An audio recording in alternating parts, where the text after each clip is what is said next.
But this time, going to be taking a look about bonus boards. So can we talk a little bit about the bonus boards in Horizon 4? Let's, because it feels like almost like a really tiny feature of Horizon games to spend any time talking about, but I kind of feel like it's been in every one of the Horizon games to date.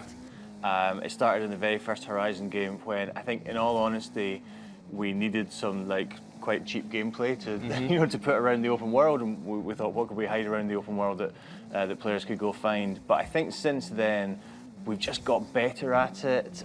We've found the fun in it. We've found the different types of gameplay that can be involved in finding and smashing a bonus board, of which there are usually about 150 in the game. And I think certainly on Forza Horizon 3, and I think this is thanks to one of our designers, Matt Piper, a big shout out to him, who really sort of raised it kind of to an art form, hiding bonus boards in devious places around the world. And I had a ton of fun, playing the game at home once we launched on Horizon 3, spotting them, figuring out how he wanted me to go and go about smashing it. And he's done the same on this game, and that's kind of what we're going to be looking at just over the next few moments in game, just to pick out a couple of the most deviously hidden bonus boards, and we're going to be seeing if Andy has got the driving skills. Got the skills. I almost feel that we should get a poll going on the chat if it's possible as well. It feels hardly worth it. What? I love polls. It's good fun. Mixer polls are great. You do love a poll. So there are I think we're going to the first one. All right. Do you reckon he's going to do it first try? Right. So just to be clear, it's up in that top pipe there. He's having a look. Can he drive up to it? And this is kind of what I mean. And there's a ton of these boards, right, which are just by the side of the road. I don't mean to say that all 150 are like sort of Nintendo-style puzzles, but there's a bunch of them which have got some real sort of problem-solving or skill-based gameplay around them. This is definitely, I think, a little bit of both. It's a little bit of problem-solving, and now it's all about whether Andy's got the skill. The thing is, right, we've seen him practicing a little bit earlier. Quite a lot. Saying a little bit, it's being generous. Here we go, is he going to do it? No. There's too much of that. Feels really familiar, doesn't it? Yeah, no, it's just like he's hitting the floor again. We haven't seen this once at all. No. But I think that's the thing that I love so much about this, because it reminds me of the event that we actually saw at E3, where during the showcase you have to kind of thread the needle through the thing. It feels like it's a more extreme version of that. You have to do it in midair, yeah. You got to kind of no, hold on. Oh. No, it's too short. It's close. It was close.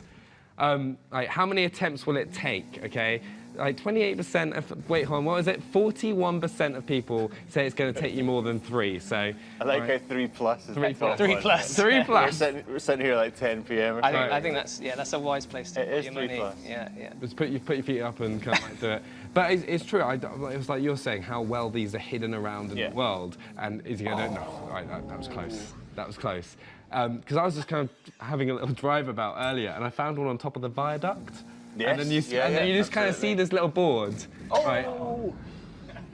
Here's the thing: you'll find yourself doing the rewind, trying to perfect it. There's one which I found is quite early in the game, and it's in the back garden of this little house in Broadway, which is in sort of south of the map, and it's this beautifully kept back garden, and there's a children's football goal, and it's in the football goal, and you basically have to ruin this family's garden in order to. Oh, there we go. Right, we got the first one. Round of applause. He's got right now. You can't see it, but he has got the biggest grin on his face. He's like, I've done it. You said it would take me loads of attempts. I'm here till 10 p.m. I've done it. Can't say anything now. And now we've got another board for him to try and smash. So we're gonna be here until 10 o'clock. Yeah, I think we're gonna go and do a slightly different one. Is that where you're going? You want to? Oh, you're feeling emboldened. He's feeling confident now. This is like one of the hardest ones I've seen so far because there's so many. Like, In fairness, he didn't get close to this. I mean, and afternoon. it would be fair to say Andy was nearly in tears trying to do this. I just love seeing like all the different effects and like kind of how the snow So changes. it just occurs to me, this is the first time I think we're showing night in one of these Yeah. streams, which is cool. Yeah, so there's actually some really cool stuff that we're doing in night, which we've never done before, which is worth talking about. So you'll notice if people are watching closely that we've got proper shadow casting lights now from the car, which is a really cool new feature. It creates a sort of another dimension. You get all this form that you never used to get before, but also all of the environment stuff is doing the same stuff as well. So. There's a really cool new piece of tech. It looks particularly fancy when you're in a race with lots of other cars and they're all casting. Yeah. It looks great in Edinburgh as well, which we will be showing next week. Next week we will be showing Edinburgh for everybody who's hanging out waiting for that tonight. Right, but guys, remember we are looking at winter. So if you've got any questions for winter, get them in the chat right now because we've got loads coming up right now. Square Jacob has just asked, are there blizzards like in Forza Horizon 3? There is some pretty extreme snowy weather, so we're stopping short of calling them blizzards. I think we're stopping short of calling them blizzards. Yeah, I think that's fair. Blizzard-like weather. There's the blizzard-like weather. Yeah, there's I mean, extreme snow. so if you're British, you would probably refer to it as a blizzard, but you know we do tend to exaggerate these things. That is true. That is a thing. But yeah, the weather really does descend, and the fogging and everything will get really thick, and you'll see lots of snow particles. I know what you're saying. Close. Yeah, we've been here, haven't we? Deja vu. I know what you're saying. It doesn't. I don't think it gets as extreme as it did in Blizzard Mountain. Yeah. But the point of Blizzard Mountain was really like to turn that up to 11 because that was the experience. Like being on a mountain in a blizzard was kind of like the point behind that expansion. Miles away. I knew he was going to do it Absolutely then. miles away. So the book 92 said, what do super wheel spins do? What do super wheel spins? Well, they're like wheel spins, but super basically. There are 3 reels rather. I thought I was going to clip.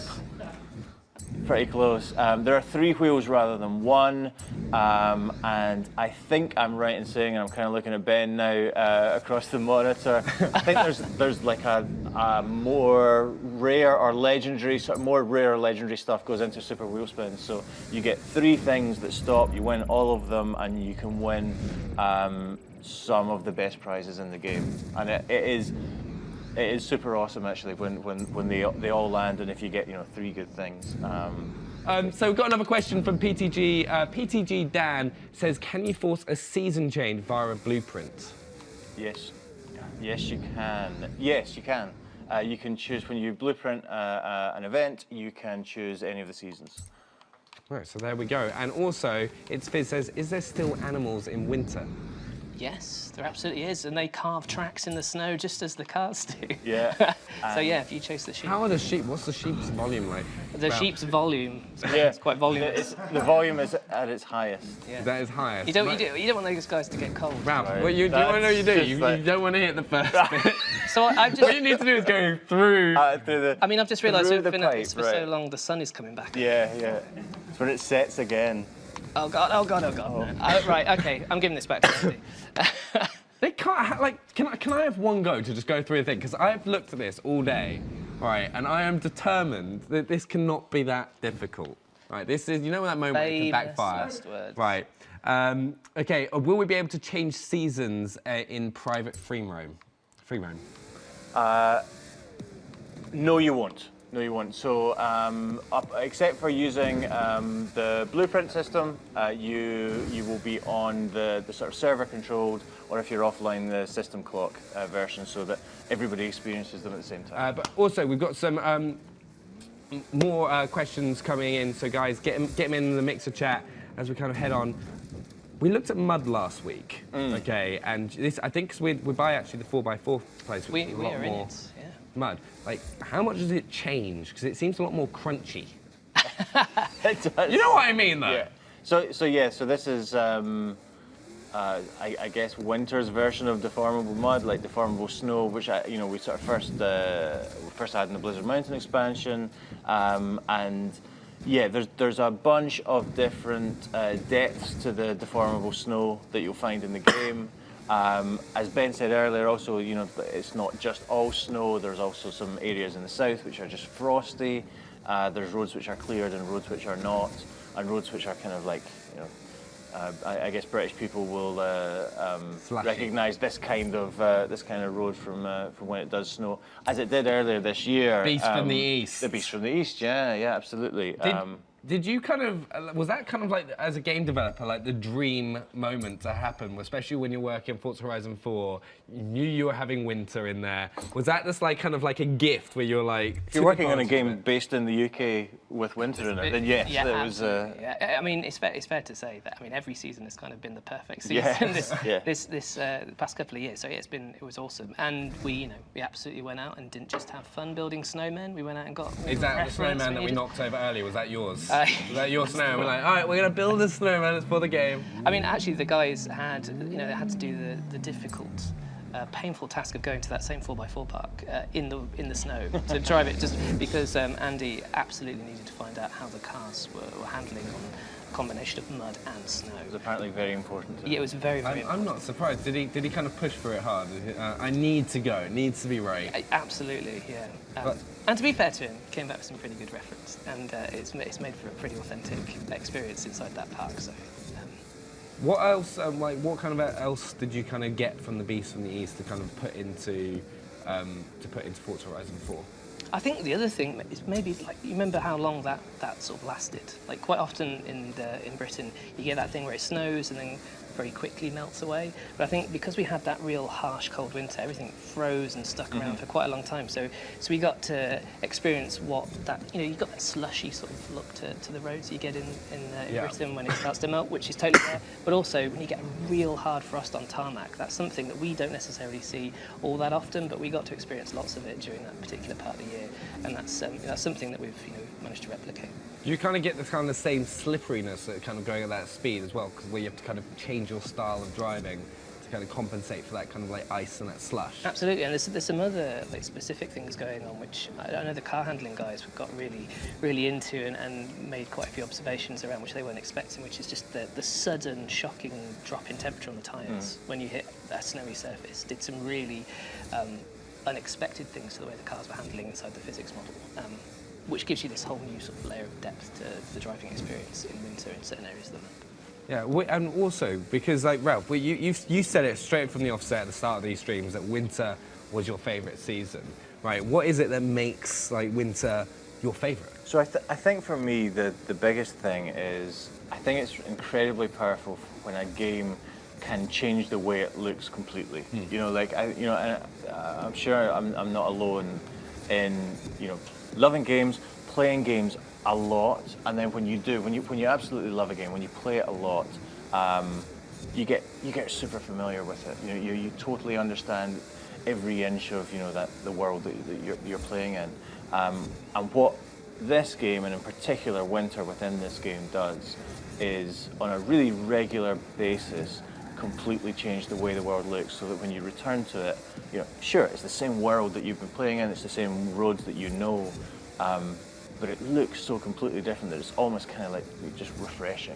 Yeah, like I always throw back to playing the E3 demo when you kind of went through that kind of like demo track and you were actually going down the same road, but no one really noticed because it was so drastically different, which is kind of going to be amazing. We saw it with the map as well, which is you guys have actually shared on Instagram and Twitter. If anyone wants to go check that out, go to Instagram or Twitter at Forza Motorsport on Twitter or at Forza Motorsport Official on Instagram, and you can check out the map in winter because it looks so different, just the map, from what we saw last week. And to jump on your point about it, looking super different, you didn't recognise it. I think that's actually true for a bunch of the guys on the development team as well.